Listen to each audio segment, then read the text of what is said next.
사무엘상 17장 46절에서 51절까지입니다.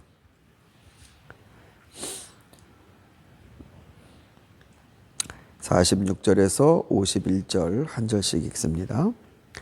주님께서 너를 나의 손에 넘겨주실 터이니 내가 오늘 너를 쳐서 내 머리를 베고 블레셋 사람의 주검을 모조리 공중의 새와 땅의 들짐승에게 밥으로 주어서 온 세상이 이스라엘의 하나님을 알게 하겠다.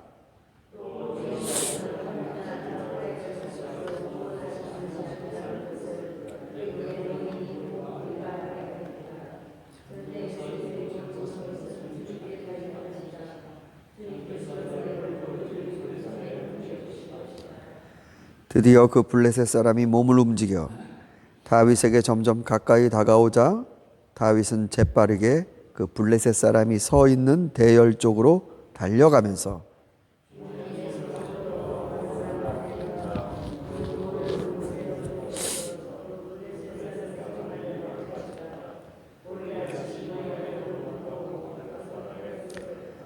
이렇게 다윗은 무린매와 돌 하나로 그 블레셋 사람을 이겼다. 그는 칼도 들고 가지 않고 그 블레셋 사람을 죽였다. 다윗이 달려가서 그 블레셋 사람을 밟고 서서 그의 칼집에서 칼을 빼어 그의 목을 잘라 죽였다. 블레셋 사람들은 자기들의 장수가 이렇게 죽는 것을 보자 모두 달아났다. 아멘. 네, 너무나 극적인 장면입니다. 돌 하나로 골리앗이 무너졌습니다. 이건 뭐 어디서 본 적도 없고 이런 싸움은 아마 거기에 모여있는 이스라엘 병사들이나 블레셋 사람들에게 굉장히 큰 충격이었을 겁니다. 다윗은 이렇게 말했습니다. 칼이나 창 따위를 쓰셔서 구원하시는 게 아니라 구원은 하나님께 있다는 걸 내가 오늘 알게 하겠다. 여기 모이는 모든 사람들이 오늘 전쟁이 칼이나 창 이 문제가 아니라 주님께 달려있다는 걸 내가 오늘 보여주겠다. 이런 말을 꺼내놓을 수 있었던 건 크게 다윗의 비록 어리지만 두 가지 큰 버팀목에서 나왔다고 생각합니다. 첫 번째는 그는 이미 자기를 압도하는 그런 짐승들과 싸워봤습니다. 들판에서. 여러분, 우리들에게도 하나님이 주신 들판이 있습니다. 형들은 그 엘리압이 그러지요. 너 이 자식 그 아버지가 너한테 치라고 하는 그 양은 어디다 두고 네가 여기 전쟁터까지 왔냐? 그 몇 마리도 되지 않는 양을 그렇게 소홀히 해서 되겠느냐? 막 핀잔을 줍니다. 그러니까 그 영은 아마도 다윗이 들판에서 뭐 했는지 모르는 채 그냥 얘기하는 것 같은데 다윗의 들판에서는 양을 그렇게 방치하거나 그런 일이 발생하지 않습니다. 자기 것이 몇 개이든지 간에 하나님이 나에게 뭐를 맡겨주셨든지 간에 큰 거를 맡겨주셔야 내가 비로소 존재 가치가 커지는 게 아닙니다. 작은 걸 맡겨주시고 몇 안 되는 것들이 있지만 다윗은 이미 그것을 굉장히 잘 지켜냈습니다. 이게 다윗이 이런 말을 할 수 있었던 아주 중요한 힘입니다. 여러분,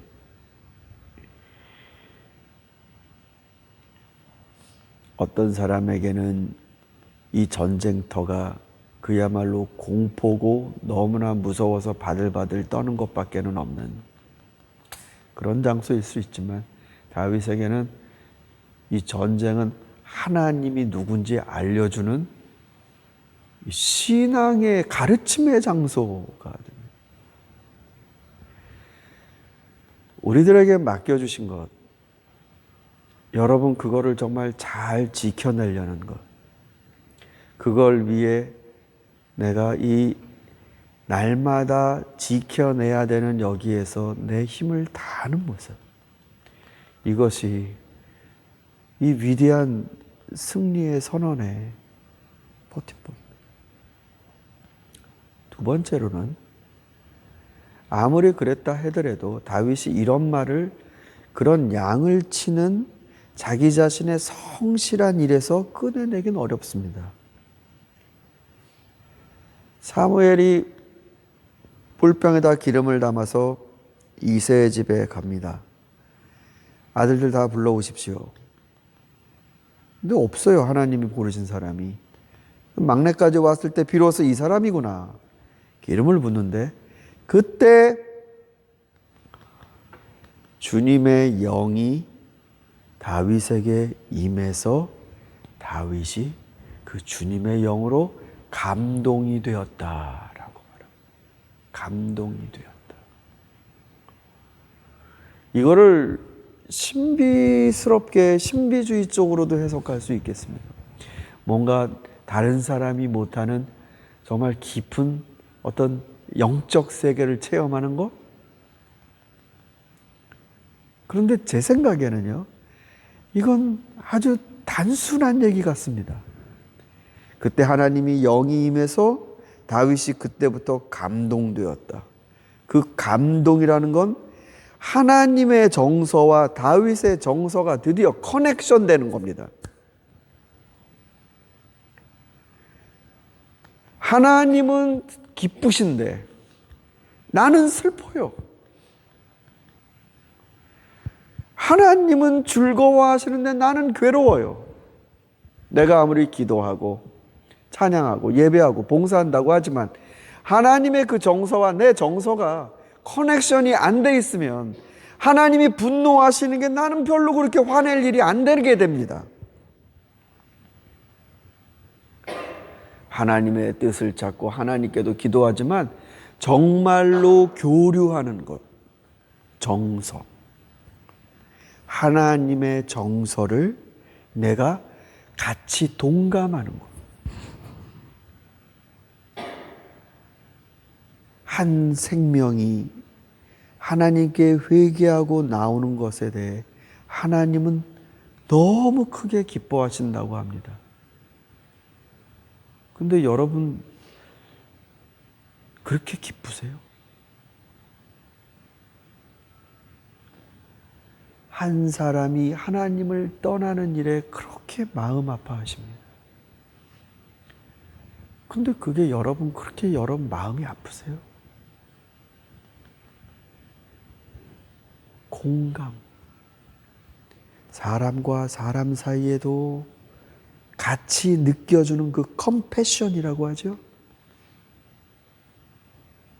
이것만이 중요한 게 아니라 하나님이 느끼시는 것과 내가 느끼는 것의 교류. 성령이 하나님의 영이 임해서 다윗은 그게 뚫렸습니다. 그래서 골리앗이 그 엄청난 모습으로 고래고래 소리 지르면 뭐 욕을 했다고 그러지 않습니까? 이스라엘 백성과 사울과 그 모든 그 신하들이 있는 데서 그 욕설을 퍼붓습니다. 그 욕설의 정점은 하나님. 왜 욕은 다 부모님을 걸고 넘어지잖아요. 그런 것처럼 하나님을 향한 욕입니다. 그런데 다윗은 거기에서 심한 모욕감을 느낍니다. 마치 하나님이 분노하시는 것처럼 이 꼬맹이가 분노합니다. 우리 시편 15편의 말씀을 보면 여호와의 장막에 머무를 수 있는 사람이 누구입니까? 뭐 몇 가지가 쭉 나오는데 그 중에 이런 게 있어요. 하나님을 두려워하는 사람을 존경하고 하나님을 멸시하는 사람을 분노하는 사람입니다. 너무나 점잖은 기독교의 입장에서는 화를 내면 안 되는데, 분노하면 이거는 하나님 기뻐하시지 않는데. 근데 하나님이 싫어하시는 게 계시잖아요. 그러면 하나님은 화나시는데 우리는 하나님이 좀 참으셔야지. 하나님이 어떻게 저렇게 화를 버럭 내시나 이러겠습니까 우리가? 우리가 하나님보다 더 영적으로 참고 그러는 게 성숙한 거예요? 성령이 임하셔서 정서가 연결됩니다. 하나님 하시는 일을 내가 즐거워하게 됩니다. 그래서 억지로 끌려가듯 하루하루 그냥 하기 싫은 것을 눈물 지으면서 내 거를 이걸 진짜 바치는 걸 일을 아주 그냥 큰 걸 하면서 그렇게 하루하루 하나님께 끌려가는 게 아니라 정서가 연결되면 하나님 아무 말씀 안 하셔도 우리가 그렇게 하는 게 기쁩니다. 즐거워진다고요.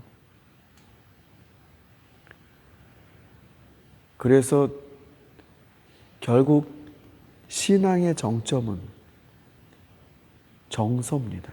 내 정서가 바뀌는 겁니다. 좋아하고 싫어하고 기뻐하고 슬퍼하는 이유들이 바뀌는 겁니다. 여러분, 다윗의 이 용맹스러움의 밑에 있었던 이 두 가지, 우리의 일상에 맡겨주신 것에 대해 내 있는 힘을 다해 작은 것이라 할지라도 내 스스로 그걸 지켜내는 힘, 또 하나님과 내가 정말 영으로 연결되는, 하나님 기뻐하시는 걸 내가 기뻐할 수 있고 하나님 싫어하는 게 정말로 나도 보기도 싫은 그러한 정서의 연결이 저와 여러분에게도 큰 축복으로 임해서 우리도 우리 인생에서 골리앗 때리잡고 골리앗이 몰고 온 그 대군들이 다 도망가는 걸 꼭 한번 볼 수 있는 은혜의 성도들이 될 수 있길 소망합니다. 기도드리겠습니다.